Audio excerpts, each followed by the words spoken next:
नहि ज्ञानेन सदृशं पवित्रमिह विद्यते।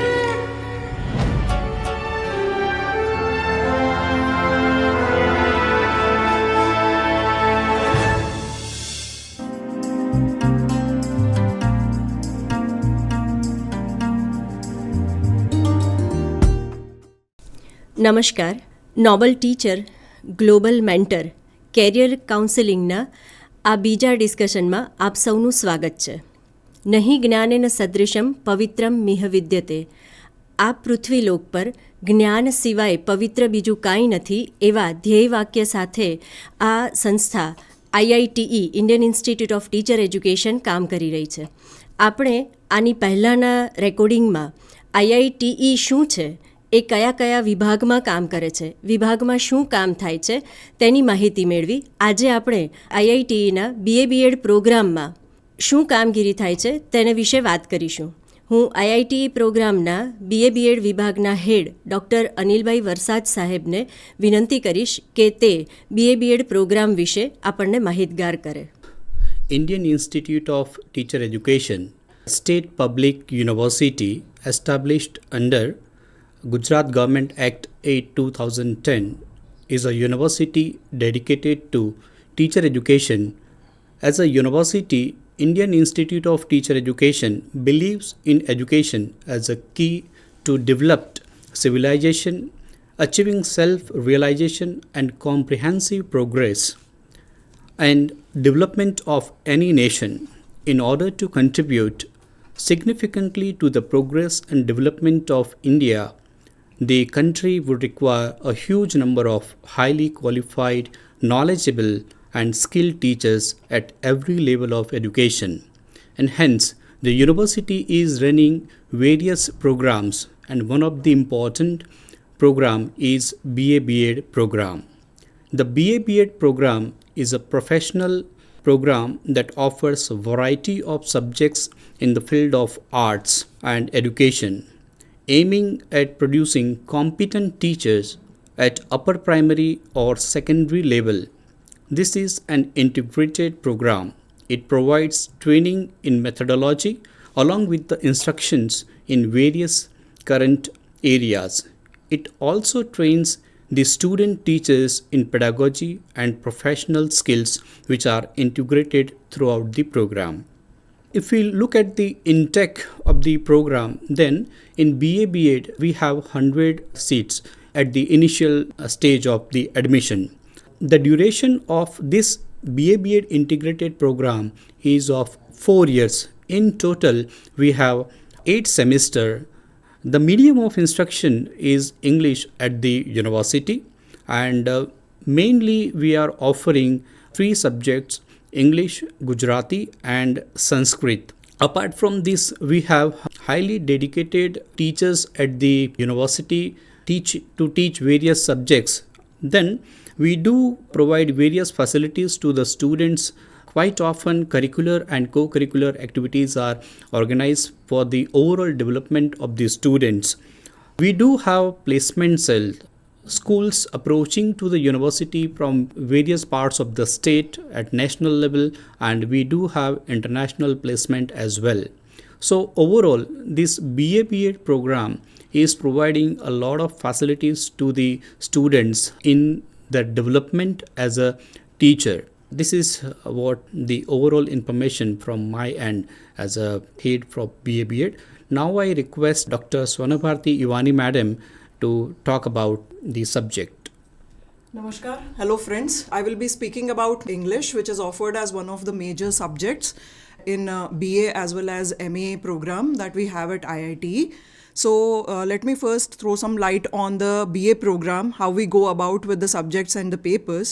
At the initial level, that is BA-BEd integrated is of 4 years. So the initial 2 years we focus on the study of literary forms, that is poetry, drama, short stories, novels, their origin, what is their importance, what are their forms.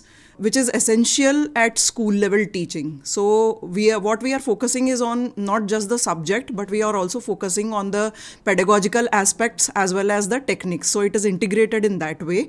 And then in the advanced remaining two levels, that is the third and the fourth year, we are focusing on the literary texts, the history part of the literature, as well as we are also focusing on understanding and interpretation of literature, because every language as well as literature, it comes with a baggage of the culture and traditions to which it belongs.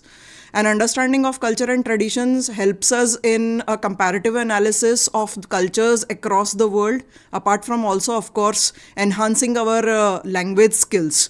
So if you have a question in your mind that why English literature, why not?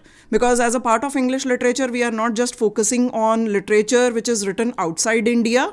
At the advanced level, that is the third and the fourth year, majority of papers we are focusing on Bhasha literatures, as well as Bhasha literatures, by which I mean literature which is written in Indian regional languages and which are translated into English.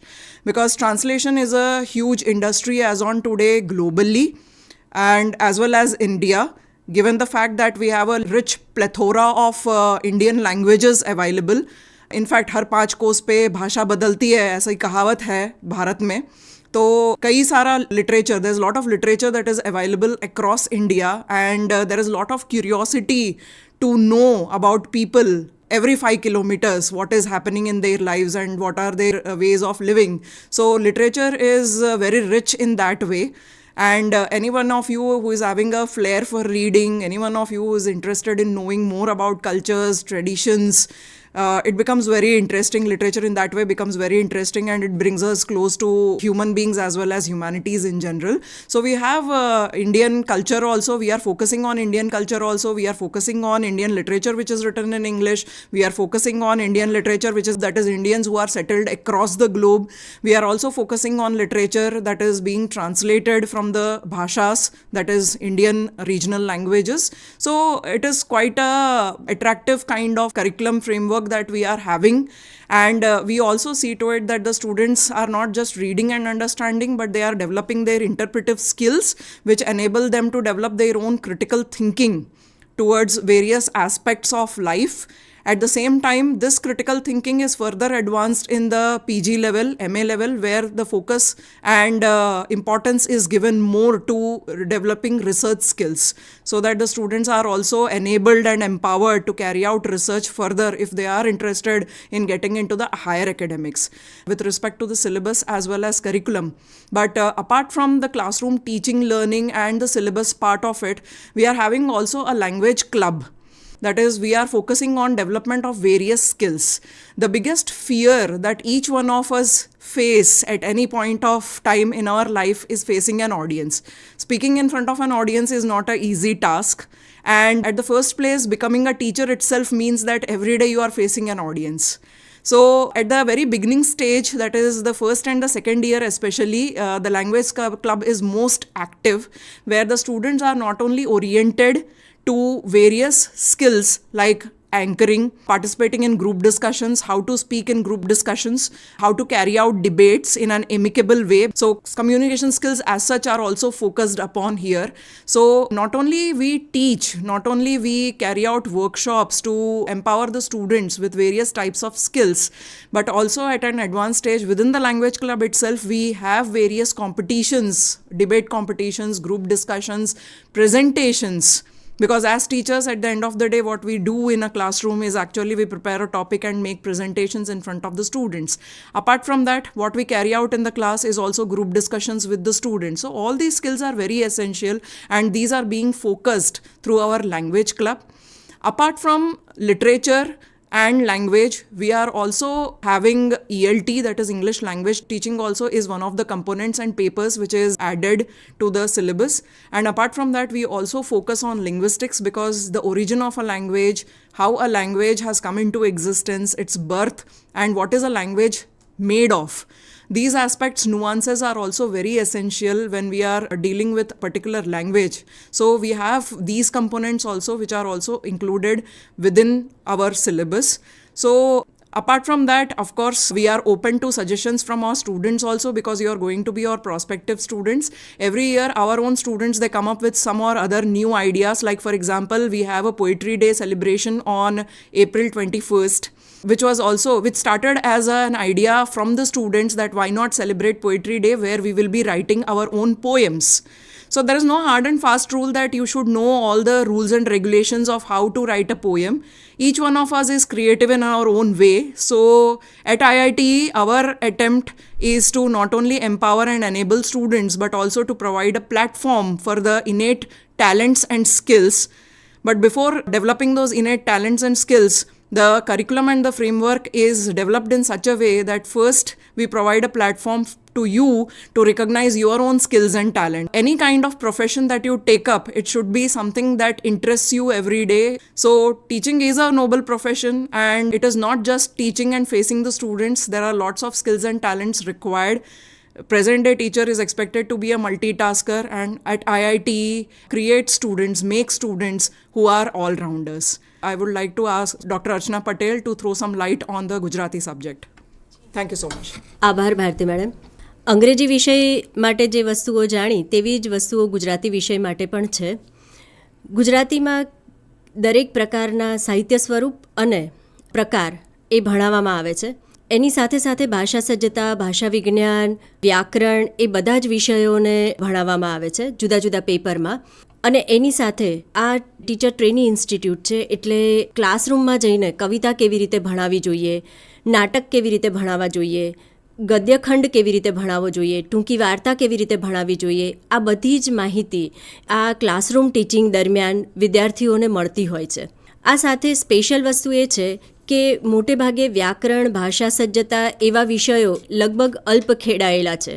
તો આઈઆઈટીમાં એવા વિષયો પણ offer કરવામાં આવે કે જેને કારણે વિદ્યાર્થીઓ પોતાની વ્યાકરણની સ્કિલ, ભાષાની સ્કિલ, ભાષા સજ્જતાની સ્કિલ અને લેખન કૌશલની સ્કિલ એ વિકસાવી શકે. આનો ઉપયોગ એ માત્ર ગુજરાતી વિષય માટે કરે છે એવું નથી. આપણે સૌ જાણીએ છીએ કે ભાષા સજ્જતા અને લખવું કેવી રીતે એ બીજા વિષયોને જાણવા માટે પણ એટલું જ ઉપયોગી છે. તો એ બીજા વિષયો માટે પણ ઉપયોગી થાય એને માટે પણ પેપર અંતર્ગત પ્રયાસ કરવામાં આવે છે.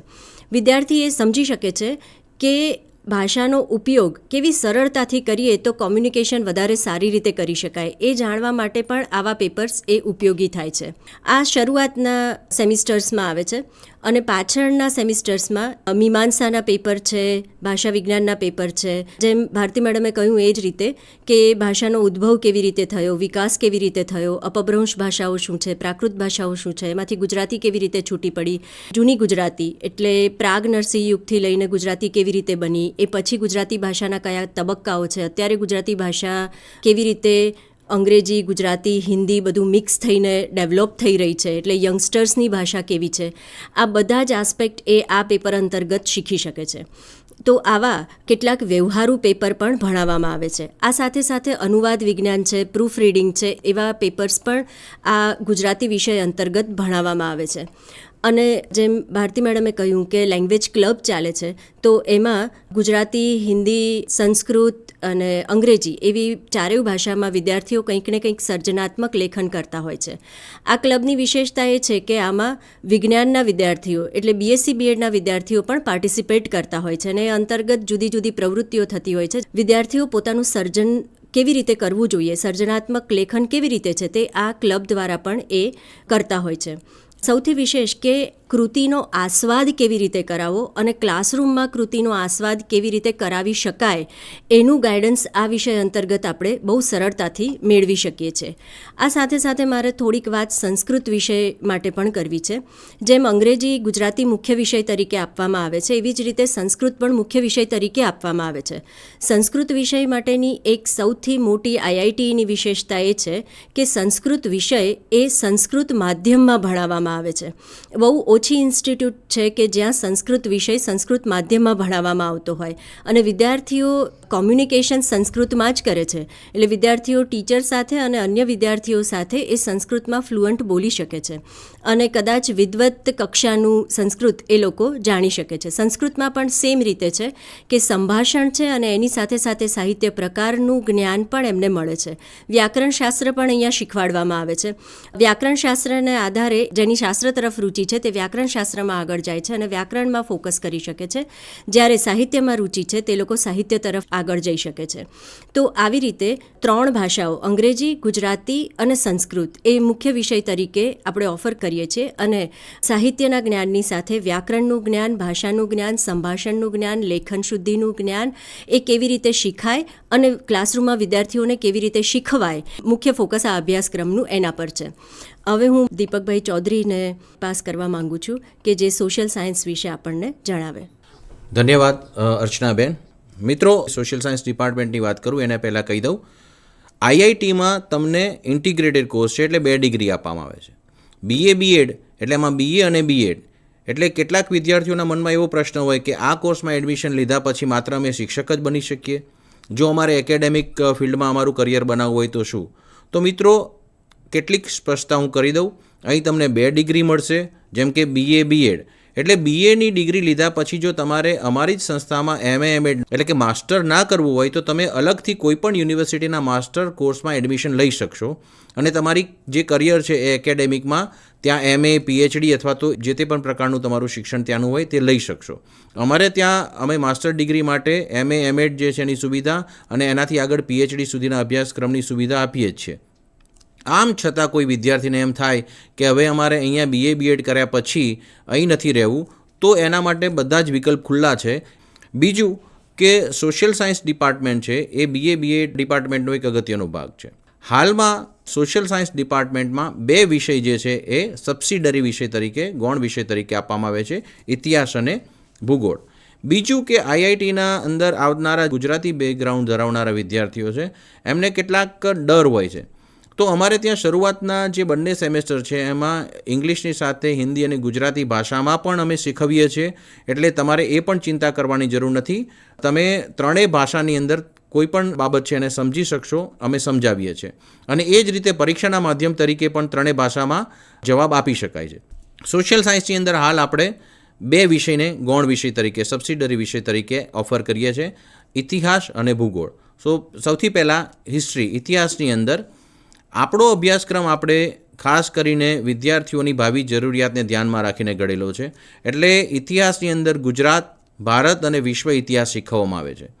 એમાં એ તમામ વિષયોને આવરી લેવાયા છે કે જે વિદ્યાર્થીઓને UPSC, GPSC, NET, SLET, TET, TAT આ બધા જ પ્રકારના જે પણ કોર્સિસ એમને ભવિષ્યમાં પરીક્ષા આપવાની છે એમાં કામ લાગે.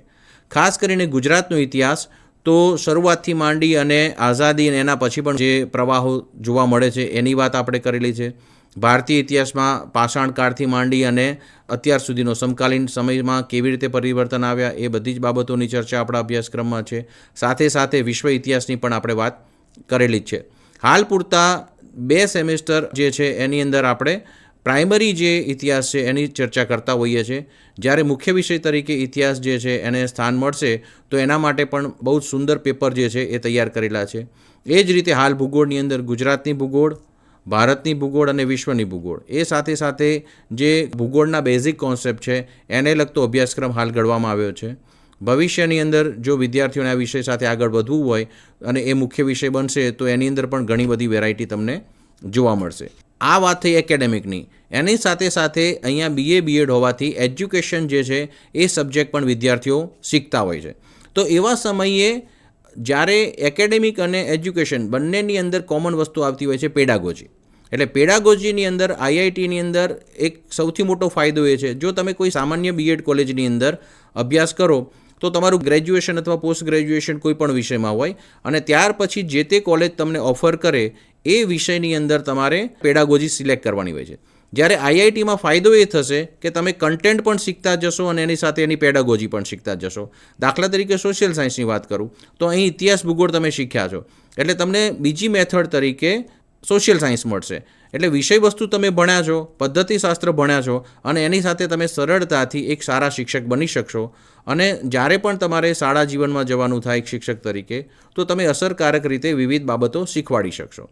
એટલે આઈઆઈટીની અંદર એક વિશેષતા એ છે કે અહીંયા એકેડેમિક અને એજ્યુકેશન બંનેનો સમન્વય, ઇન્ટિગ્રેશન જોવા મળે છે. એટલે તમારે કન્ટેન્ટ જે છે એની પણ તૈયારી થશે, પેડાગોજીની પણ તૈયારી થશે. તમને અમે જ્યારે પણ વર્ગખંડમાં વિષય શીખવતા હોઈએ ત્યારે એક શિક્ષક તરીકે ભવિષ્યમાં આ વિષય તમે કેવી રીતે શીખવશો એની ચર્ચા પણ અમે અહીંયા કરતા હોઈએ છીએ. એટલે અહીંયા તમને બંને વસ્તુ પેરેલલ સાથે શીખવા મળશે. બીજી વાત કે સોશિયલ સાયન્સ જે સબ્જેક્ટ છે એની સાથે સાથે અગત્યની એક્ટિવિટી પણ થતી હોય છે, જેમાં ઇકો ક્લબ. આઈઆઈટી ખાતે આપણે ઇકો ક્લબ જે છે એની સ્થાપના કરેલી છે, જેમાં મોટાભાગે ભૂગોળ અને પર્યાવરણને લગતી જે પણ આપણે સેમિનાર, વર્કશોપ, પ્રવૃત્તિ એ બધું કરાવતા હોઈએ છીએ. ગાંધીનગર સ્થિત ગીર ફાઉન્ડેશનની અંદર જે આપણે ત્યાં આવેલું છે ઇન્દ્રોડા પાર્કમાં, એની સાથે આપણું કોલોબરેશન છે અને એમના કાર્યક્રમમાં પણ આપણા બાળકો ભાગ લેતા હોઈએ છીએ. એની સાથે સાથે ઇતિહાસની અંદર પણ વિદ્યાર્થીઓને ફાયદો થાય એના માટે અતુલ્ય વારસો જે એનજીઓ છે એની સાથે આપણે સંકળાયેલા છીએ. અને પુરાતત્વીય જે પણ ખોદકામ નવું થાય અથવા તો માહિતી મળે તો એ અંગેના કાર્યક્રમ આપણે ત્યાં યોજાતા હોય છે. ઇતિહાસ વિભાગ તરફથી આ જુદા જુદા જગ્યાએ વિદ્યાર્થીઓને લઈ જવામાં આવે છે અને તેમને ત્યાં આગળ જે જૂના અવશેષોની મદદથી ઇતિહાસ શીખવવામાં આવે છે. આ પ્રકારની પ્રવૃત્તિ સામાજિક વિજ્ઞાનની અંદર ઇતિહાસ ભૂગોળ વિષયમાં આપણે કરતા હોઈએ છીએ. એની સાથે સાથે ઘણી બધી એવી પ્રવૃત્તિ છે જે પણ સોશિયલ સાયન્સ ડિપાર્ટમેન્ટ કરે છે. દાખલા તરીકે પર્યાવરણ જાગૃતિમાં વીજળી બચાવો, પાણી બચાવો, સ્વચ્છતા અભિયાન. ખાસ કરીને 12મું ધોરણ પાસ કરીને આવેલા વિદ્યાર્થીઓને એમનું ઇલેક્શન કાર્ડ નથી હોતું, તો આપણે સૌથી પહેલાં જેવી એમની 18 વર્ષની વય થાય એમને એમનું ઇલેક્શન કાર્ડ અપાવવાનું, એક જાગૃત મતદાર તરીકે એમની ફરજો, એમણે શું કરવું જોઈએ, આ બધી દિશામાં પણ આઈઆઈટી કામ કરતી હોય છે. મિત્રો, જો તમે આઈઆઈટીની અંદર પ્રવેશ લો છો તો તમને એવી ઘણી બધી બાબતો શીખવાને જોવા મળશે જે સામાન્ય યુનિવર્સિટી કે કોલેજમાં જોવા નહીં મળે. સોશિયલ સાયન્સ ડિપાર્ટમેન્ટની મારે જે વાત કરવાની હતી એ આટલી જ હતી. ધન્યવાદ. આપણે આઈઆઈટીના બીએ બીએડ વિભાગ વિશે માહિતી મેળવી, જેમાં અંગ્રેજી, ગુજરાતી, સંસ્કૃત એ 3 મુખ્ય ભાષાઓ તરીકે આપવામાં આવે છે, મુખ્ય વિષય તરીકે જે ભણી શકાય છે. અને ભૂગોળ અને ઇતિહાસ એ આપણે ગૌણ વિષય તરીકે ભણી શકીએ છીએ. એ સાથે સાથે ઇકો ક્લબ જોયું, લેંગ્વેજ ક્લબ જોયું. એવી જ રીતે પ્રાર્થના સભા પણ આઈઆઈટીની એક વિશેષતા છે. તો પ્રાર્થના સભામાં પણ જુદી જુદી પ્રવૃત્તિઓ થતી હોય છે, જેમાં જુદા જુદા પ્રકારના કાર્યક્રમો આયોજિત કરી અને એની ઉજવણી કરવામાં આવતી હોય છે, જેના દ્વારા વિદ્યાર્થીઓ એ બહોળી વસ્તુનું જ્ઞાન મેળવી શકે છે. અને એ સાથે સૌથી મહત્ત્વની વસ્તુ કે દેશના જુદા જુદા ભાગમાંથી વિદ્યાર્થીઓ આવતા હોય છે, એટલે એક પ્રદેશનું કલ્ચર, એ પ્રદેશની સંસ્કૃતિ, એ પ્રદેશનું વાતાવરણ, એ પ્રદેશની ભાષા એ પણ બીજા વિદ્યાર્થી સુધી પહોંચતી હોય છે. તો આખા ભારતમાંથી લગભગ 14 રાજ્યના વિદ્યાર્થીઓ અને 13 જુદી જુદી માતૃભાષા બોલતા વિદ્યાર્થીઓ આઈઆઈટીઈમાં ભણે છે. તો એનો પણ વિદ્યાર્થીઓને એક બેનિફિટ મળતો હોય છે. બીએ બીએડ વિભાગમાં જુદા જુદા કાર્યક્રમો થાય છે, જુદી જુદી પ્રવૃત્તિઓ થાય છે અને આવા વિષય એ ઓફર કરવામાં આવે છે. એ વિશે આપણે અહીંયા માહિતી મેળવી. અને અંતે બીએ બીએડ વિભાગના હેડ અનિલભાઈ વરસાદ સાહેબ, અંગ્રેજીના અધ્યાપક ડૉક્ટર સ્વર્ણ ભારતી મેડમ, પેડાગોજી અને સોશિયલ સાયન્સના અધ્યાપક ડૉક્ટર દીપકભાઈ ચૌધરી સાહેબ, સર્વેનો આભાર વ્યક્ત કરું છું. અસ્તુ. નમસ્કાર.